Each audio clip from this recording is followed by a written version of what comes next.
भरत राठोड हा युवक मेडिकलमध्ये डिलेव्हरीचं काम करायचा।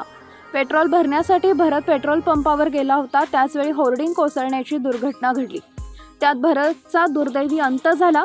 भरत हा घाटकोपरच्या गोळीबार परिसरातील रहिवासी आहे। त्याच्या अचानक जाण्यानं कुटुंबाला मोठा धक्का बसलाय। याबाबत स्थानिक रहिवासी सांगतात की भरतच्या घरची परिस्थिती खूप हलाखीची आहे। त्याच्या घरात कमावणारं कुणी नाही। अलीकडेच आजारपणामुळे त्याच्या वडिलांना राजावाडी रुग्णालयात दाखल केले होते।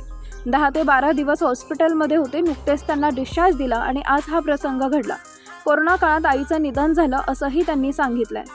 रमाबाई परिसरात राहणाऱ्या गुप्ता कुटुंबातील अशोक गुप्ता हे 90 फूट रोड परिसरात गॅरेजमध्ये काम करतात।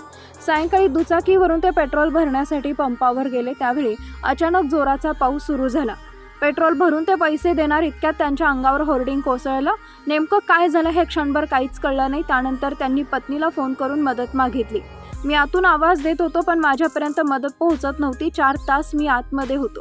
माझी शुद्ध हरपली। त्यानंतर थेट रुग्णालयात जा घाल्याचं जखमी अशोक गुप्ता यांनी सांगितलंय। सोमवारी मुंबईत मोठ्या प्रमाणात वादळी वाऱ्यासह अवकाळी पाऊस पडला। शहरात या वादळी वाऱ्यामुळे घाटकोपर इथं मोठी दुर्घटना घडली। या ठिकाणी महाकाय होर्डिंग वाऱ्यामुळे खाली पेट्रोल पंपावर कोसळले। तेव्हा पंपावर पेट्रोल भरायला गेलेले अनेक जण त्याखाली अडकले।